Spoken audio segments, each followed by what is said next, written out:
Hello my third year students, this is your paper third and today the topic is Sylvia Plath's novel The Well Jar theme and introduction। इस novel की जो theme है वो बहुत ही बड़ी है, तो इसमें मैंने सिर्फ मतलब कुछ पॉइंट्स हैं जो इसमें लिखे हुए हैं। और सबसे पहले तो ये जो है ये केवल एक इंट्रोडक्शन है द वेल जार का। ओके, तो स्टार्ट करते हैं इनके फर्स्ट पॉइंट से। The Well Jar is an autobiographical novel that conforms closely to the events of author's life। Autobiographical का ही मतलब होता है कि सिल्विया प्लैथ का ऑटोबायोग्राफिकल नॉवेल है, मतलब उन्होंने अपने ऊपर मतलब अपने ही जीवन परिचय के बारे में उसमें लिखा है। तो उन्होंने अपने जीवन के बारे में लिखा है, तो उनकी जो भी उनके लाइफ में जो भी घटनाएं हुए, जो भी इंसिडेंट्स हुए हैं, वो सब उन्होंने इसमें मतलब अगर हम इस नॉवेल को पढ़ते हैं तो इसका मतलब हम सिल्विया प्लैथ की पूरी लाइफ के बारे में हम उस नॉवेल को पढ़कर ही जान लेंगे। तो ये पूरे जीवन मतलब ऑथर के लाइफ के ऊपर है।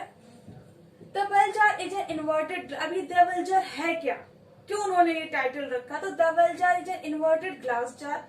ये एक इन्वर्टेड ग्लास जार है, कांच का बना हुआ, जनरली यूज टू डिस्प्ले, जो केवल जो किस लिए जनरली यूज किया जाता है, डिस्प्ले करने के लिए। An object of scientific curiosity contain a certain kind of gas और मेंटेन ए वैक्यूम। ओके, तो ये जो है ग्लास जो है, ये जार जो है वो साइंटिफिक मतलब वैज्ञानिक चीजों को इस्तेमाल करने के लिए किया जाता है, जिसमें कोई गैस भरी जाती है, मतलब वो गैस वहीं पे बनी रहे या कोई भी चीज है उसमें उसको मेंटेन करने के लिए ये ग्लास जार का यूज होता है।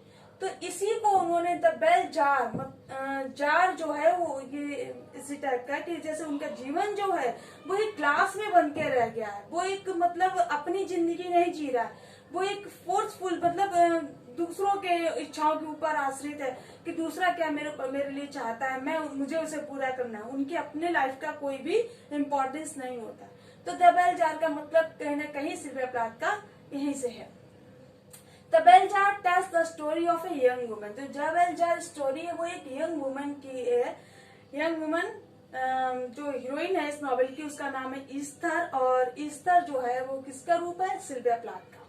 Young women coming of age, जो अपनी यंगर एज में है, but it is not follow the usual trajectory of adult development into adulthood. लेकिन वो कोई नियम ऐसे फॉलो नहीं करती है जो कि एडल्ट मतलब एक एडल्ट मतलब 13 to 17 ईयर्स के बीच में ही है वो। तो ये डेवलप कर रही है इनटू एडल्टहुड माने वयस्क होने के ऊपर वो मतलब डेवलप हो रही है। Instead of undergoing a progressive education in the ways of the world, undergoing a progressive education मतलब एक उन्नति की शिक्षा पाने की बजाय in the ways of world संसार में, culminating in an entrance, वो किस पर प्रवेश कर रही है? into adulthood, मतलब जो उसकी एज है वो है कैसी, हंसने खेलने की, मौज मस्ती करने की, एंजॉय करने की, पर वो कैसी लाइफ जी रही है कि मतलब वो डिप्रेशन में रहती है, हमेशा कुछ ना कुछ सोचती रहती है। तो वो एक एडल्टहुड मतलब पहले से ही एडल्टहुड एज में आ गई है। आइदर रिग्रेस इनटू मैडनेस, मतलब बिल्कुल पागल जैसी हो जा रही है सबको सोच कर। Esther struggles and dreams seem more heroic than conventional achievements. Esther का जो संघर्ष है और जो वो जीतती है वो जैसे दिखाई पड़ता है स्वयं हीरोइक मतलब हीरो जैसा, देन कन्वेंशनल जो परंपरागत उसकी जो अचीवमेंट्स है उनको पाने के लिए। हर डिजायर टू डाई, उसकी जो इच्छा है वो सबसे पहले क्या है? मरने की है, रादर देन लिव। एक खराब एक झूठा जीवन जीने से अच्छा है कि वो मर जाए, मतलब उसे ऐसा फील होता है। Can be interpreted as noble and the gradual steps she takes back to sanity some dignified, मतलब उसको अपने जीवन में एक ट्रू मैन नहीं मिला, मतलब उसको कोई भी अच्छा एक इंसान नहीं मिला जिससे वो अपनी बात को शेयर करे या जिससे वो लव करे, सब उसको फ्रॉड मिले हैं। तो इस तरीके से सिल्विया प्लैथ जो है वो बहुत ज्यादा अपनी लाइफ को लेकर डिप्रेशन में रहती है। Sylvia Plath in her novel Sylvia Plath expresses the emptiness of conventional expectation। Sylvia Plath जो वो एक्सप्रेस करती है क्या? खालीपन ऑफ कन्वेंशन, जो परंपरागत आशाएं हैं, जो उसके अंदर आशाएं उत्पन्न होती हैं, उसमें वो खालीपन सा महसूस करती है, और यही वो अपने नॉवेल में बताती है। Easter observes a gap free between what society and what she does experience. मतलब ईस्टर जो है वो ऑब्जर्व करती है गैप, एक खाली जगह जो है वो ऑब्जर्व करती है, जो किसके बीच में, सोसाइटी और उसके बीच में, कि सोसाइटी उससे क्या एक्सपेक्ट करती है और वो अपनी लाइफ के लिए क्या चाहती है, वो अपनी लाइफ में क्या करना चाहती है और वो क्या अनुभव कर रही है। And this gap intensifies her mind, और यही जो गैप होता है वो उसके जीवन, मतलब वो उसे पागल बना देता है। पागल बनाना मतलब वो अपनी लाइफ में 3 टाइम्स जो सुसाइड करने की बारे में सोचती है, इससे उसको वो मैडनेस में आ जाती है। सोसाइटी एंड ईस्टर फील्स महसूस करते हैं she must repress her natural gloom, simplicity and dark humour. ये सब लोग महसूस करते हैं कि वो डिप्रेशन में जा रही है। हर नेचुरल ग्लूम, सिंपली माने सन की पन, और उसका जो डार्क ह्यूमर है, मतलब उसके जीवन में कोई भी ह्यूमर नहीं है। Sylvia Plath points out the restricted role of women. Sylvia Plath जो है वो एक 1950s में जो अमेरिकन वुमेन की जो स्थिति है उसको पॉइंट आउट करती है in the Bell jar.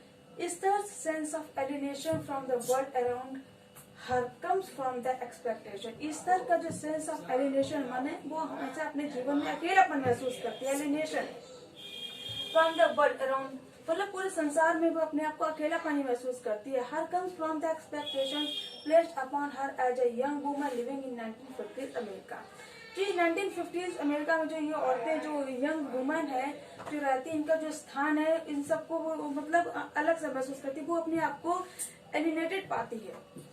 Esther feels pulled between her desire to write and the pressure she feels to settle down and start a family. उसके जीवन में सबसे ज्यादा डिप्रेशन कब आया कि जब उसने टेड ह्यूजेस से लव किया, उसके बाद उनसे शादी करी और फिर उससे उसका डिवोर्स भी हो गया 2 बच्चे होने के बाद। तो ये जो है सबसे ज्यादा उसके लिए मतलब बहुत ज्यादा